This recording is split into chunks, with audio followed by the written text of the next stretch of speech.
Hey, good morning. Happy birthday, Aisha Hauser. Ah! Thank you. You've joined us for another episode of TheVUU. We have lots to talk about today, but first let's just say hi. I'm in Minneapolis where I just paid a bunch of money, got my gutters cleaned, and last night all the leaves came down back into them. But at least they're finally coming down. But anyway, that's what's going on here. Aisha, besides your birthday, which is the big news, how are you? Hi, I'm Aisha Hauser in Seattle. I'm doing well, and happy birthday to you, Meg. Yours was yesterday, and happy wedding a couple days ago. And my wedding anniversary is also in November, so just have it It's a all. good And month. It's a it's a good good month, month, November. yeah. And my spouse's birthday is also in November, which also means a lot of Scorpios. So that's a whole nother thing, which could be great. And I'm doing well, so yeah, lots to talk about. Christina, you are in a vehicle. I am in Minneapolis. First of all, Christina Rivera joining you from Minneapolis. Aren't you in St. Paul right now? I just have to ask that. Oh, I have no idea. I know, but people in St. Paul get very upset about this. St. Paul, Minneapolis. I'm in Minnesota. I do know that. And I'm here visiting friends, and I actually got to see Meg Riley in person, and I got to see all the areas of her home that I've seen on The View in the past, and most importantly, meet Parker, her wonderful dog. So I'm excited to join you all from the car, Minneapolis, St. Paul, somewhere here. And Lori, you're joining us on tech today. That's fantastic. Hi, everybody. Yes, I'm Lori Stone Sirtosky, and I am joining you from the actual Mountain Standard Time Zone in Phoenix, Arizona. There is a precious 6 months of the year where I get to actually observe Mountain Standard Time, and this is it. I will be monitoring our social media channels on Twitter and Facebook. So join us live on Facebook, and you can tweet on hashtag TheVUU, TheVUU. And any questions or comments that you have, I'll be feeding to our guests and our hosts, and we'd love to interact with you throughout the show today. Is Antonia in class? Is that where the Antonia is picking up Everett. That's Thompson, right. Who just returned from the Faith Floods the Courtroom, where we had great news here in Tucson, Arizona, that all charges, both the misdemeanor and the felony charges against the No More Deaths volunteer were completely dropped. Not dropped, I'm sorry. He was acquitted by a jury after being tried twice because, the administration is going after people. Why don't you go ahead and share his horrible crime? He was following his religious convictions, providing humanitarian aid to people who have no other choice but to come across the desert to immigrate to safer spaces. So he was charged with harboring illegal immigrants, but what he was really doing was giving water to people who needed it and taking care of sick people. How people can use the word Christian to describe themselves is really astonishing. One of the things I really loved about what the judge said was that his religious convictions compelled him to do this work. So. One would wish for a few more of those religious convictions these days. Quiana Perkins, you're behind something, so we can't see you, but we know you're there. We're excited. Today we'll be talking about the LREDA Conference, Liberal Religious Educators Association. But before we do, anything else going on that anyone wants to bring up besides that wonderful news from Arizona? Not much going on in my world besides a wedding and, a birthday. Well, one of the things that which is huge in the same week, Meg, I mean, woohoo. One of the things that I did want to lift up this weekend, East Shore Unitarian Church, where I'm the religious educator, and West Seattle have been coordinating on creating a service. We're not doing the same exact service.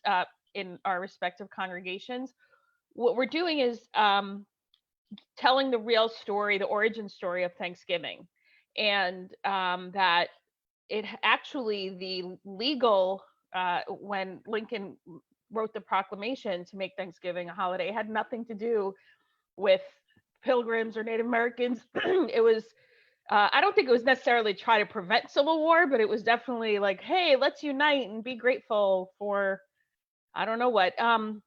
So we're gonna do that this weekend. And somebody pointed out, I mean, it was someone said, well, the children are going to be going to their schools that week and hearing the mythology. And so, me and the minister who's at West Seattle, Deanna, said, well, that's okay. They can then relay the correct information. Like, yeah, it's going to be uncomfortable, but we cannot keep perpetrating this harmful mythology. It's simply not, it's something that we need to continue to disrupt in a meaningful way. So I'll be leading the service this Sunday. There'll be many folks in it. And that's what we're going to be doing. And we'll be talking about Chief Sealth and the chief who Seattle is named after, and telling the story of the indigenous people who are here. We'll be excited to hear how that goes. I do want to mention Transgender Day of Remembrance, which sadly is the same day as my birthday each year, that many churches noted it in different ways. And that this has evolved over years. The number I heard was 311 folks were murdered this year, primarily Black transgender women. And I noticed some blogs saying white cisgender churches really need to pay attention to whose voice is centered and how this is done, and how we really talk about this day. And I know that there are disagreements within all kinds of communities about it. Do you name suicides is one of the really sad questions that's asked every year. But just to say, today is the day after TDOR, and it's resilience. It's all about, the beautiful art and statements of resilience that I think groups like Forward Together are making. But just also an acknowledgement of how traumatic that day is for many of our siblings of faith. That CLF used to do big services, in partnership with transgender groups who eventually said, we're toast, leave us be here. And so if you're in a congregation where gender nonconforming and trans people stepped forward yesterday for leadership, today's a really good day to send a whole lot of love to them in concrete and actual physical ways: massage, food, flowers, things that are supportive of living in a body in this world. So I'll just say that it's a very, very painful and necessary day. So, we lost Lori. Did she? I hope she meant to leave. Okay. Is she going? Well, we're still recording and we're still live, so We're still good to here. go. I think we are, and it says 6 participants, so beats me. I don't know.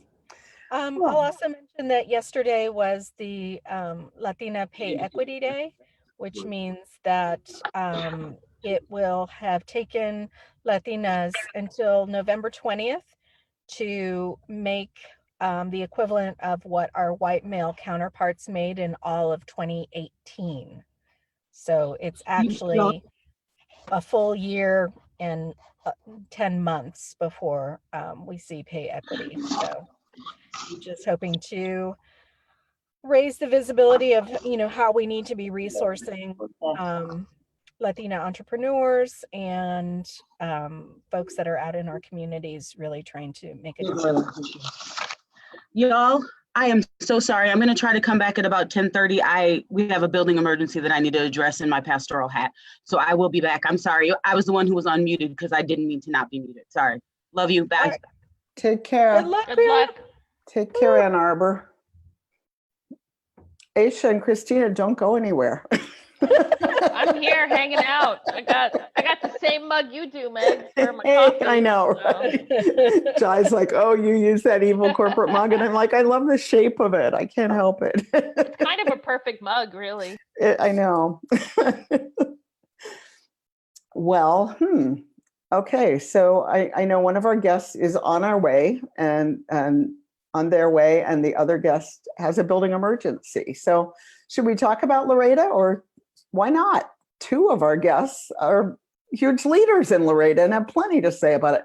So maybe you could start with a little bit of what the topic was and how it got there and what's going on, and kind of generally, I would just say that LREDA often has been in our movement the leader of anti-oppression work. In my experience, it was LREDA back in the 80s that really started looking at systemic racism. And I often just find that religious educators as a group are the leaders. I always say are the community organizers, because let's face it, if we're a parish minister, we can just give a crappy sermon and move on. But if you don't have the teachers in place, all hell breaks loose. So you have to be a community organizer. It's not optional. But anyway, so that's my usual tribute to religious educators. So what happened this year? I know we've talked about past years and really good stuff going on. How was it this time?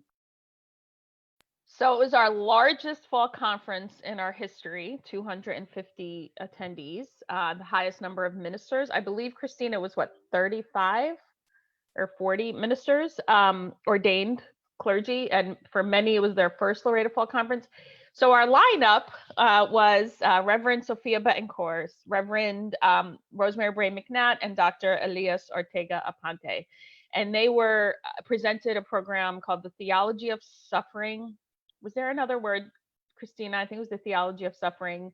And it was actually suggested by Jessica York, Director of Congregational Life Staff, about 2 years ago, because one of the things I don't think we do well as Unitarian Universalists is talk about grief and suffering in a way to and sit in discomfort and work through suffering in a substantive spiritual way. So the three of them gave an extraordinary keynote series of keynotes throughout the conference, and Rosemary Bray McNatt led her Odyssey, and it was powerful. I think Christina, please jump in before I go any further. So I think that so the full title is Theologies of Suffering and Wholeness, and I think as Unitarian Universalists, we're really quick to try and get to the wholeness. And what Elias and Sophia and Rosemary really helped us talk about is the suffering part, and how to hold each other in a faithful way as people are going through difficulty, and as we as a faith are going through what can feel like profound suffering, and really what that means from a theological perspective, and how to have touchstones throughout that time, when you're having those moments in your life that are really profoundly difficult, to how to have touchstones to our faith and be working towards wholeness, but not at the expense of really being in touch with what's going on in that moment. Because we're really quick to get to the answer and the next thing, and how do we make it not happen again, and what went wrong. We get really quick to trying to get to wholeness. I remember Dr. Bill Jones saying decades ago at a LREDA event that for privileged people, suffering is a very temporary condition to be overcome. Someone died, somebody had an accident, that it's an anomaly. But for some people, suffering is what they're born into, what they live in, and just part of life. Was that part of what you were looking at? Was cultural suffering as well as, you know, kind of pastoral emergency type stuff? Or what? I'm curious about the kind of frame around suffering as you spoke about it. Yeah, I think it's interesting you brought up Bill Jones, because he was also brought up at the symposium and at LREDA Fall Conference. So the Fall Conference he attended was the lowest attendance, because people thought, you know, racism's over, we don't have to talk about that. And this was the highest attended, people wanting to grapple. And to answer your question, it was a yes and. I think what came up for me is at one point, Elias, Dr. Ortega was talking about creating ritual, consistent ritual, right? And one that carries us every day, if possible, or consistently, maybe each week. And someone commented, "Well, we do a what is that, burning? At the end of the year, I guess you write a grief and then burn it." And, you know, he said once a year, and it's not a bad thing. It's just, that is something we do once a year, we're done. And what he was talking about was much more integrated. And it does, as you're talking, Meg, it speaks to our social location, because sure, when suffering is temporary, then once a year, talking about the death that happened or the event can be dealt with. But when you're in poverty, and depending on where you are in your social location, then the suffering is constant. And somebody also got up and said, "Well, we all suffer." And I did have a visceral reaction to that. And I said, "Well, yeah, we all suffer, and we're about 10 minutes away from where Freddie Gray was murdered by cops." And so the state, we have to be mindful that the statement "we all suffer" doesn't land equally in any way. And when you are the receiving end of a target identity of systemic oppression, then that suffering is constant. And maybe, you know, you have some joy in your life, that joy is an act of resistance. And that was named. But what I wondered, and Christina and Mac, hi Mac, I wonder if either of you, I felt like, there's still a chasm between the folks in the room who don't have a target identity, who are hearing this, and those who do. I'm curious how you think it landed for folks. So I definitely want to answer that question, and I want to welcome Mac. So Mackenzie Dade, yay, is here in the house. And Mac, I'm going to read your bio, if that's okay. And then, yeah, because I really actually love it. Mac is a glitter-loving pusher of the buttons, a queer woman of color, teaching artist, feminist, poet, and general rabble-rouser. She got her start in feminism from a book of feminist nursery rhymes when she was 6, count it, and her start in pop culture analysis at 9 years of homeschooling, translation, 9 years of TV and movie watching, which is an education of itself. That's what I'm saying. A firm believer in queering the collective consciousness, she strives to inspire people to redesign their idea of normal and step out of their comfort zone. She takes inspiration from Gertrude Stein, Angela Davis, Faith Lehane, Audre Lorde, and Bell Hooks. Her words to live by is "have no filter, give no fucks." Someone once described her as the love child of Angela Davis and RuPaul. Yes!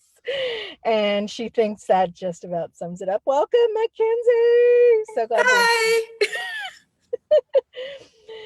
So we dove in, Mac, we dove into Fall Con and the topic of it being about suffering and wholeness, and kind of the idea that UUs are so quick to move on from the suffering part because so many UUs can.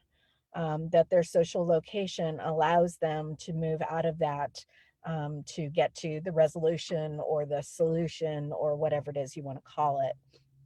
And whether or not we heard that named kind of throughout the conference, or whether we heard it named, and maybe other people didn't take the same thing away from that, which is kind of what I observed. Is like, I heard it named a lot in, I think it was Elias, who was talking about how we really don't have ritual. Like, so the Catholic faith, you have confession, and you do confession before you can have your sacraments. And there's a real liturgy of the week of, you know, how you get to grace. And we don't really have that. And, you know, some of the reasons why we don't. So I'm gonna shut up and let Mac say anything you want to about all of that. Something completely different. I actually do agree. I don't think that I heard a conversation about being able to move on from it outside of a couple conversations I had, mostly with folks who've had to confront the inability to move forward within their congregations. Most folks, I don't think necessarily saw that in themselves or in the way in which they discuss things are happening. But I think folks who definitely, like, I talked to a minister who was having to deal with the fact that, like, her church could not grieve about the fact that, like, they were going to have to move buildings, and she was trying to figure out ways to steward that situation. But for the most part, I don't think a lot of the workshops or even side conversations about the keynotes were really focusing on that. It was very much about, like, cool, here's this new theological thing we can take back to the congregation, and not necessarily like what that already looks like in our lives.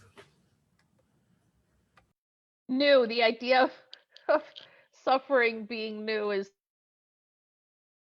so it feels very UU, like, you know, that's the point of religion. And why, right? I mean, not working through what doesn't make sense, right? Trying to make sense of what doesn't make sense. So it is a huge statement, and I don't disagree with you at all. I think that is a thing that I think that's why a lot of ministers maybe came to to start to, I guess, to kind of see what this looks like, or at least engage in what this might look like. And it is curious to me that this is so hard for us to live. I also want to name, and I want to keep talking about this, is that it was the first LREDA where we had a people of Black, Indigenous, people of color retreat before Fall Conference started. So we had that space, and we had a space for trans folks, I feel, as well, and non-binary folks. Did you have worship that included lament or other forms of, was the worship experiential, new form for many people? Because I do feel like the absence of meaningful ritual in congregations, and as a minister, trying to figure out how to bring that in. I mean, we do Blue Christmas for people having a rough holiday, you know, but we don't do kind of monthly hard life. I mean, you know, we don't do ongoing acknowledgement of the people. I mean, small groups, but not worship, I guess is, and I know LREDA looks way beyond worship, but I just wondered if there were meaningful worship experiences. Sunshine Wolf, Reverend Sunshine Wolf, the last morning did a compelling and heartfelt worship. Yeah, Mac or Christina? I mean, I think worship was generally what it always is with UU spaces. We did the things that we do best, but maybe didn't think about all possible outcomes. And I don't think it necessarily tied in any of the worships with the work that we were doing, which is unfortunate. I think there is definitely ways to do that, to tie in the theology of suffering and the different ways in which we maybe collectively suffered while at LREDA, but that didn't happen. But I think they tried. Yeah, I think what I took away from worship at LREDA Fall Con is that we need to do a better job in our professional spaces of really understanding what our purpose is in having worship. Because is it a time for us to come together collectively as professionals and explore, what it means for us to be in community together in that time and place. Is it a time to explore different types of worship service? Is worship at a professional gathering a learning experience, or is it a worshipful experience? And I know it doesn't have to be the binary, but I think having some framework around it is going to be really helpful in the future to know, why are we gathering there together? I think it's different when we're like at GA, because that is lay and professional together. And so we're really clear that we are there for a worshipful experience. And yes, people may take elements of that back to their congregations for incorporation into their worship, but we're really clear that we're there to have, I think, a holy experience together, an experience of the holy together. And so, I think for our professional groups, that worship framing, maybe we just need a little bit more work on that. I will say that worship was difficult. There were more than one situations at LREDA Fall Con worship that were harmful to some folks in the room, and I'm not gonna gloss over it. And both Aisha and I are on the LREDA board, and we take that seriously as a board. And we need to do better. We know better. We need to do better. Yeah, I think we're trying to invent new forms in terms of worship.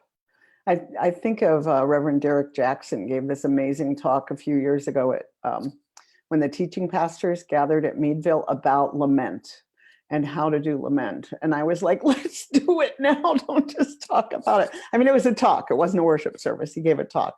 But I just thought, some class together to create our own laments would be a starting place, because he was, looking at biblical lament and the forms that it takes. And I think for everyone, there is much to lament. And for some communities, collective lament could be really, really powerful, I think. Yeah. Aisha, you were going to say something. Well, thank you, Meg, for that. And I appreciate, Christina, your framing, because I think that's the crux of what the learning for me was this past fall conference. As Christina said, this is our first year. This is our first year on this LREDA board. And what happens in transitions, and I know what happens in congregations as well. And anywhere where there's a board, there's a few members that leave and a few come on. So then there's catch up. And then fall conference starts getting planned before a new board takeover, and not takeover, transition is the word I meant. Seriously, that's what I meant. And so what that's all to say is then, you have to choose what is the most important thing that needs to be identified to work on at that point. So the learning, for me, and definitely I see opportunities for learning and growth, and okay, Christina, your framing is what is worship for? And maybe it's a centering time, or maybe we don't call it worship. Maybe we have one worship, because we did have a couple of worships that, were impactful in not a so positive way and not intentionally. I mean, sure, the theme may have been theology of suffering and wholeness, but I don't think the intent was to actually make people suffer in that way. And so, and Mac, I'd love to hear if you are open to it, your perception of the worships that you were in attendance for. For me, so I generally am pretty trepidatious about UU worship services, and I say this as a DRE, right? So I'm part of them quite often. And for me, everything else seemed to be really themed, right? There was like a track for new DREs, and we did all new DRE things. The theology of suffering carried over, not just into our keynotes, but into smaller workshops. Worships just were sort of a separate, contained entity that just sort of did what they were going to do. And I think it might have been the opening one was the one where I sort of have the most concern where it seemed to just not match up with the city that we were in, with the community that we generally were trying to create, even within those first few hours. It just seemed very odd. Hey, it's Quiana, hi. Yeah, for me, it just didn't, none of them connected. And so it was really kind of hard to hop into like worship, great, and then go into this completely disconnected other thing. My only real other comparison is sort of finding our way home, where everything sort of seemed to flow into each other. Like our worship sort of influenced the next round of conversations that we had that flowed into the lunch cohorts that we were in. So this was just a very new and disjointed experience for me. And like the worships were not the connector that like they had been for me in the other UU space that I'd been in. Thank you. Welcome, Quiana. Welcome, Quiana. Glad to see you back. Hope all is okay in Ann Arbor there. All is, one, thank you all for being patient with me, because I was communicating on 7 levels when I like frantically came back. And then I just want to acknowledge Meg. I think I might have missed this. I might have heard it. Congratulations is in order. Yay. You heard it. You heard it. So I'm excited for that. Mac, I just want to say it was so much fun to spend time with you at LREDA, because you have an infectious energy that I don't always have sometimes. And I need that reminder to be excited and fun. And I appreciate you. So Thank you. You just those other 2 I'm going to leave alone. Those other 2, they get enough accolades. So what's the question? Well, first we're going to introduce you and let people know who you are. So there you are. Quiana Perkins is a Minneapolis native. She wandered into a UU church back in the early 2000s when she took a job as the youth coordinator for Unity Summer. In 2010, after moving to Ann Arbor, you joined the First UU congregation of Ann Arbor with Reverend Gail Geisenheimer in 2017, and on a new quest, she found Black Lives of Unitarian Universalism and recommitted to this faith. Quiana recently took on the formal role, which is what you are at now, as the social justice pastoral care coordinator at the Ann Arbor congregation. And you spend your time between on-site congregational work and volunteering for Blue on Team Sankofa. And you are the parent of 2 tweens who one day might be Unitarian Universalists. Yay. So we're debriefing Fall Con, and we were just talking about, I think you heard some of what Max said about the worships. But feel free to talk about whatever you want. I want to talk about my tweens, my little people, because and then I'm going to connect it to LREDA. Before I went to LREDA, I said to my son, I said, do you go to church or do you go to work with mom? And he was like, I go to church with mom. I mean, he said, I go to work with mom. So he doesn't see this building as a faith space like that. He's just like, this is where we have to go. She said it. And it really hit me that we, as much as I am faith-filled and practice it very much so, that I wasn't doing it at home. So that had already struck me. So then Dr. Elias was talking about how we bring what we know to be true about our faith walk into our homes. And that really struck me. I thought I had it with me, but a little chalice. I bought a little chalice, and we're going to start lighting that on my dinner table. And when we have meals together, to bring that chalice lighting back into my home and to have more conversations about faith and what it means to be a person of faith. And my kids this may not really resonate with them, but I think I have an obligation to keep asking the question, to keep creating the space, to create the invitation.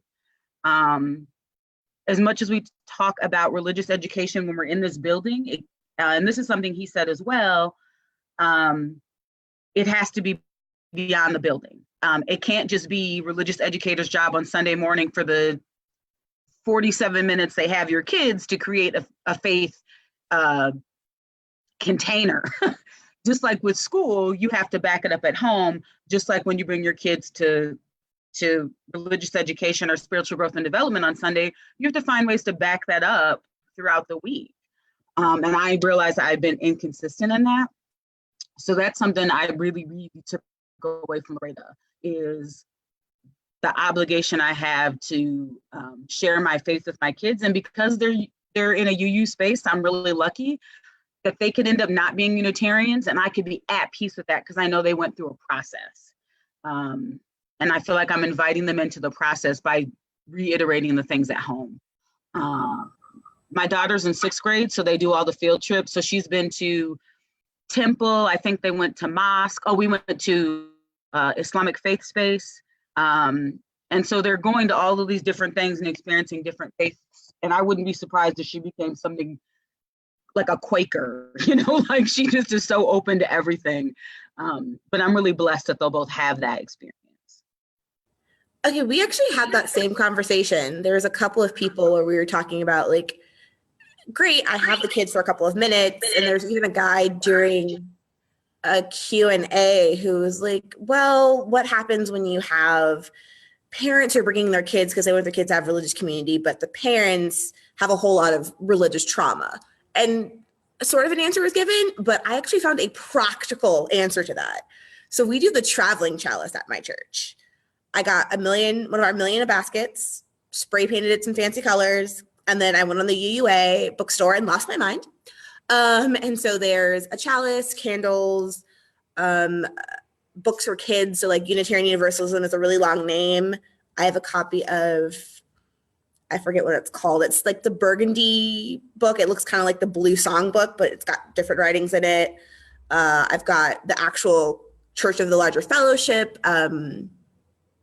religious education at home pamphlet in there. I've got all sorts of stickers and stuff for the kids. And there's also a book called Character Building, One Day at a Time, which is like 4-minute stories you can read to your kids and then ask them questions about it. And every week it goes home with a different family. And at the end of their week, there's a book where they can write or draw or whatever their experience is. And it goes through the entirety of RE. And then at the end of the RE year, it goes on summer vacation with the congregation. So then the congregation has to do what all the families just did.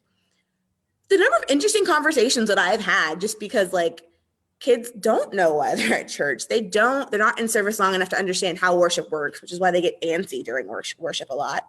So they learn like, this is what a chalice lighting is. This is times when you can do it. These are like, it's also letting parents have sort of theological forming conversations about what character means, like, why are we doing this? So there's a practical way to fix that, which I think is actually interesting that we never did have sort of the practical conversation of how to tackle those things. Mac, that's a wonderful idea. So when we talk about LREDA, sometimes we talk about religious education, and I forget, I'm going to own my statement, that adults need education too. I am a social justice pastoral care coordinator. I was like, why am I going to LREDA? But the truth of the matter is I can't ask folks to go be a caregiver or to visit somebody if they don't have those skills, if I haven't educated them on the realities of being a caregiver or respite care, or what signs to look out for in terms of memory loss or stroke or any of those things. If they don't have the tools to make the best decision, I'm at a loss. So I have to, and on the social justice end, I can't ask you, volunteer, you know what happens. I can vividly suggest with my eyes like this, that you go to Flint and help with the water crisis if you don't understand that there's a water crisis. So there's a level of adult education that needs to take place. But to speak explicitly to your point, Mac, Reverend Linda Susan here at UUAA taught a class 2 weekends ago about healing your religious past, and she's actually put that on her public page, her Reverend page. So there's an actual curriculum now that exists around helping folks process their religious past, so that they can re-engage in ways that are meaningful. So just as much as we set up things for youth, which I think the thing you're doing, the passing of the chalice, I'm like, I need that in my life. We also have to think about how adults engage information differently, short, quick, fast. You know, can we Instagram it? Can we YouTube it? How can we get adults just as educated as we have youth and families? So this is an exciting conversation, I think, for all parents. So I'm curious if the workshops at the LREDA conference talked about how to help your own kids and kids in the congregation process suffering. Because, you know, as you talk, I am aware, Quiana, that I never shared my prayer life with my child, who's 23 now, and it's too late. I didn't say, oh, you're in pain, let's pray together. Though I Meg? pray. Mhm. Meg, it's never too late. It's never too You're late. probably right. You're probably The right. religious experience, if they weren't ready, you probably didn't share because they weren't ready, Meg. But now at 23, maybe they're ready. It Maybe could be. they're, yeah, just be open to that. No, Be open to that's a good point, but it's less that they weren't ready and more that I didn't do it. I mean, I look back and think, why didn't I do that? That was on me. So I'm curious if you all have both mentioned tools that you've invented or that getting created in your congregations, if that was the kind of conversation about suffering that was going on also in the workshop spaces at LREDA. So I have two answers to that. One of which is, what I hear us all talking about is parents as primary religious educators of their children, in the same way that we are so clear with OWL that parents are the primary sexuality educators of their children. We need to be super, super clear that parents caregivers are also the primary religious educators of their children. And that takes us into the consumeristic view of a lot of UU congregations, of folks being in the pews expecting this to be a consumer product, both in worship and in religious education. So I think a lot of that dovetails together of, how do we in some ways bring the holy and spiritual back into a faith that was, that is part of our theological grounding and faith work. And I think that's a lot of what I heard Sophia talking about at FallCon, was, let's really look at, and Rosemary, let's really look at our theological grounding, so that we can remember that there's a reason we're together in these spaces on Sunday morning, that, aren't a civic group, but a religious group. And so did the workshops, to answer your question, Meg, did the workshops focus on, I would say what you're asking is, did it really focus on as parents, as religious educators? Or congregations. I'm curious if there are ways to talk to kids meaningfully about suffering. That was not my experience of the workshop tracks, and I'm trying to think back to them to answer that better. But if other folks were there. Well, the workshop tracks, it kind of is a mini G. It's not that it's a mini GA, but it's folks were invited to offer workshops. So there was Office of Church Finances gave a workshop, Reverend Richard Nugent, and the one that I think Quiana, I don't know, Mac, if you were in the one that Reverend Natalie Fenimore and Reverend Anthony Johnson did, that one was extraordinary. Quiana, you want to talk about your impressions of it? Unmute. Yes, so I think that Reverend Natalie and Anthony, who I think is on a path towards ministry, I posted some pictures of that workshop. Essentially, just how do we fully incorporate the experience of African American children, who we frequently see sometimes without African American parents, into that's as close as I get to Cardi B. How do we integrate those experiences and those truths in a way that's valid and meaningful, and not just February 1st through the 29th? So I really appreciated the opportunity to learn about some of the UU Black history, for lack of a better term, an opportunity to learn to the full story of some of folks who I'm excited my kids will read about in history books, because by then we'll have Black UU history books. And so my mind's a little jumpy. Work with me here, people. Reverend Natalie really has it's a curriculum, it's a system set up to have a conversation that takes ownership of the history and the experience. It's beautiful. When it comes out, we're gonna get it. I don't know if the team here knows about that, the RE team here at my church, but Actually, they do. One of my coworkers is there with me, and he took a lot away from that time as well.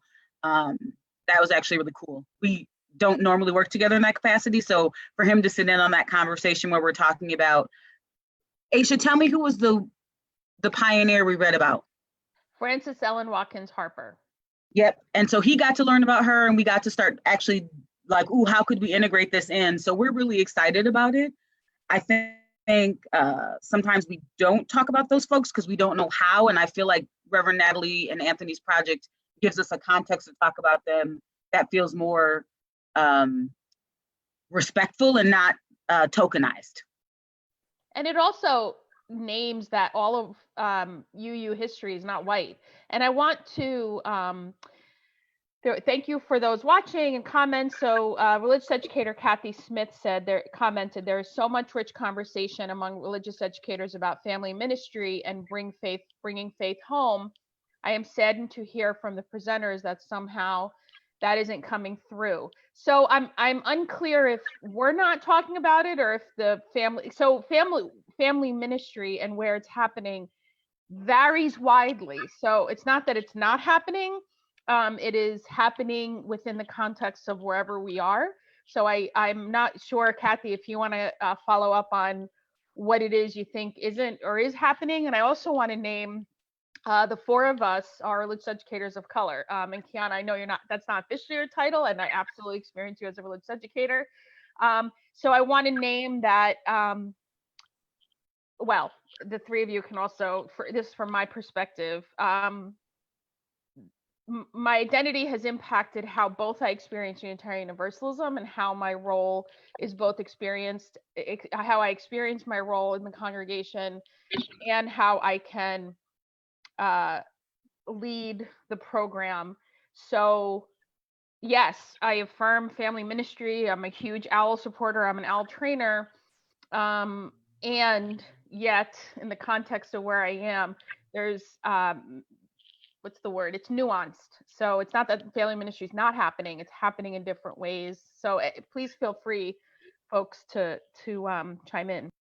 Yeah, I think Kathy, the crux of what you said is there's so much rich conversation among religious educators about family ministry and bringing it home. Yes, absolutely. This is not like groundbreaking news, right? Like we've been talking about parents being the primary religious, educator of their kids for decades. That absolutely is not new. And there is rich conversation. And there are some really brilliant religious educators who have written curricula around this and training around this, without a doubt.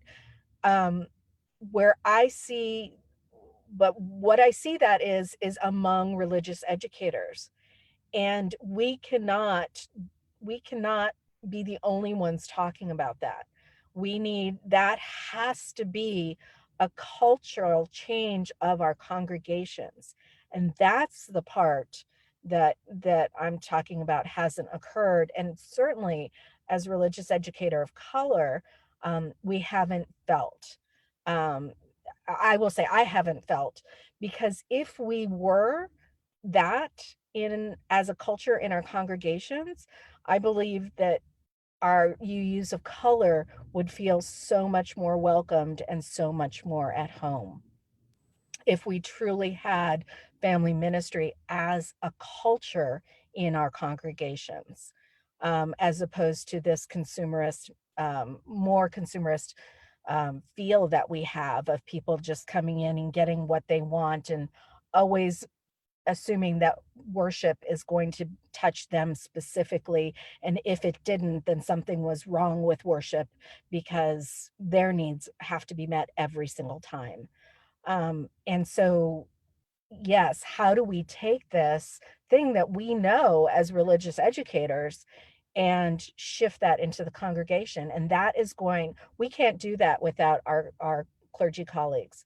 We can't do that without our music director colleagues. We can't do that without our administrative colleagues. We can't do that without our membership colleagues. We cannot do that without our other professional colleagues doing it.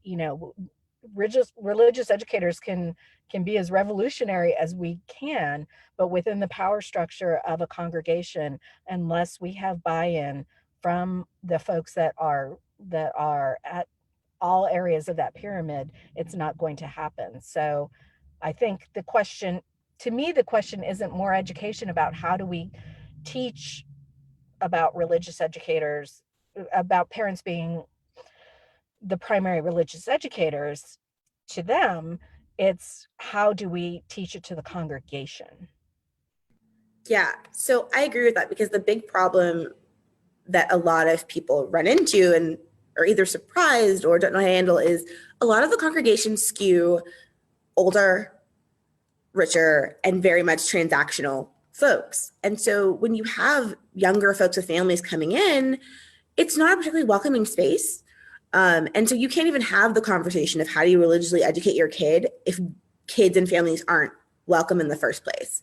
Like, my favorite sad story to tell people is, I think in week 10, I had a conversation with the kids about home. So I don't always read them a story. During Time for All Ages, I was like, let's talk about home and what does that feel like and what does that mean? And I said, well, what do you feel when you're at home? And they got around to, love, taking care of, all that good stuff. And I was like, well, what about church? Is this considered a home? Is that how you feel? Like, do you feel loved?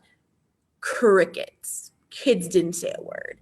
And like, you can't have parents be like, hey, here's this religious home I'm going to bring my kids to, if that's how the kids feel when they walk in.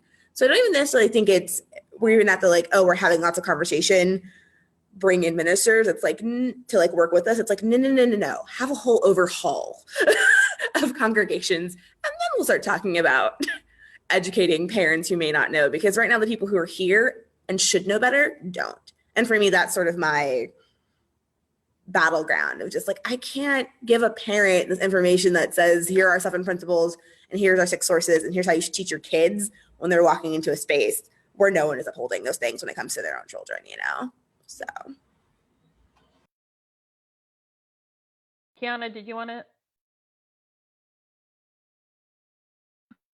I'm looking for, just so that y'all know, I can do 7 things at once. I'm looking for the curriculum that Linda Susan created. So that's why I look kind of distancy, because I want to try to find it for folks in the next 6 minutes. And I just want to thank you, Mac. We can also put that up after, so you could. Yeah, you Quiana, I could just still wanted to let you know that I did find it and posted it to the. Oh, sweet. I was like, Lord, I saw it. Okay. The other thing, Mac, so I wear a lot of hats, but one of them is I am a parent. And so thank you for reminding me that I haven't been as articulate as I could be about my kids, about the layeredness of this space, that this is where mama works, but Sunday morning is different. And so I need to walk them through that. And I need to ask them if they feel safe at home. And that question, my kids don't already like you, Matt, because they're about to get quizzed down this weekend about what is home. They're gonna be writing essays, and they're gonna be, whose idea was this? But thank you, I need that. I want to name, in our 5 minutes left. But first, I do want to, someone, I think Kirsten Hunter named their favorite quote from Reverend Dr. Rosemary Bray McNatt. The entire movement needs to change our relationship to the work that religious educators do. Amen. And Kirsten lifted up, which is probably a whole nother show.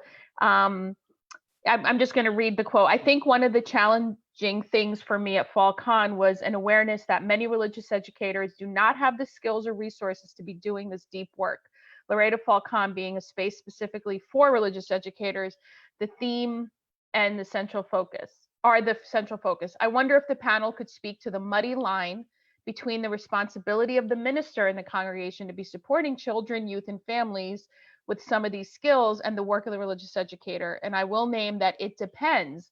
Some religious educators have the training and resources, others do not, but the default feels like it's the job of the religious educator.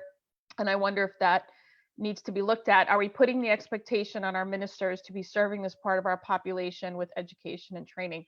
Well, yeah, I mean, it's again, that's a whole nother show, because I think one of my disappointments in learning about the ministerial formation process and on the road to ordained ministry in Unitarian Universalism there's very little expectation of understanding religious education or faith formation.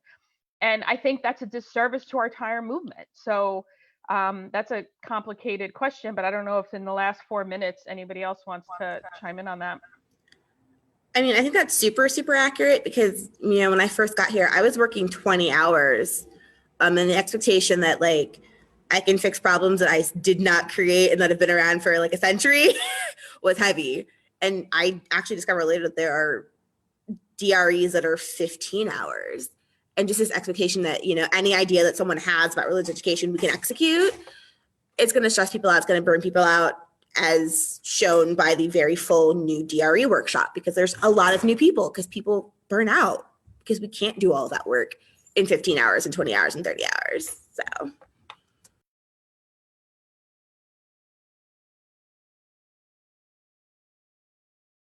And Tyrazinde Perez said that muddy line is actually the beautiful space of shared ministry. Amen. Right? Amen. Ty coming in with the good word. All right. All right. It's so true. And yes, to shared ministry, and yes to family ministry, and the ways in which those bring us deeper into our theology, right? As Unitarian Universalists, like that is really, I can only surmise that as we get deeper into shared ministry and family ministry, that we will get deeper to our called center. Amen. Because I mean, okay, I could go off. I won't. I'll ask a question instead. Are the talks available? Were they filmed? The keynotes? Is there any way for people to access them who weren't there? Yes, they can go to the LREDA Facebook page, and most of the keynote theme talks are on there. Well, it sounds like an amazing conference with once again, revolutionary themes for our whole movement, about multi-generational, about embodied congregational life, about creating worship that actually is about what else is going on in the community and not a set aside hour that is unrelated. Lots of the themes I think are beneficial. So we're coming to the top of the hour, but I just want to invite, if anybody didn't get to say something you wanted to say that we didn't get to. I just want to say thank you all for your patience today with me. I know I'll get invited back because I bribe people, but I also want to, isn't it somebody's birthday today? Happy birthday to you. Happy birthday to you. Happy birthday. Happy birthday to Love you. Yeah. you. Love you. We Love you all. Thanks, y'all. Thanks, So everybody. Are on Does everybody on this thing have a November birthday? April, baby. I'm an Aries. March, I'm a Pisces. Fishy. Okay. There's a lot of November. Gemini. So we are taking a break next week for Thanksgiving. Everybody have, however you celebrate, honor, or talk about the indigenous peoples that are in your area, whose land you're on. In some cases, you're on your own land. Rock on, the rest of my indigenous crowd. We really are going to miss you next week, but hope you're spending it with family and friends and called family. I'm available in Ann Arbor, Detroit. I'm willing to drive as far as Chicago for a hot plate. I'm not being funny. Me and my kids can just take up a couch and a chair. We hungry. We hungry. So if you want to feed us, I got you. Just DM me. Somebody pick up Quiana for 3 plates. She got the kids, and they're adorable. Completely. If you got Wi-Fi, all you gotta do is have Wi-Fi and a hot plate. You wrapped. We will see you all in 2 weeks. We love you. And guests, please don't go away. We say goodbye, but you don't have to go. We just stopped taping. Hold on one sec. And then we talk about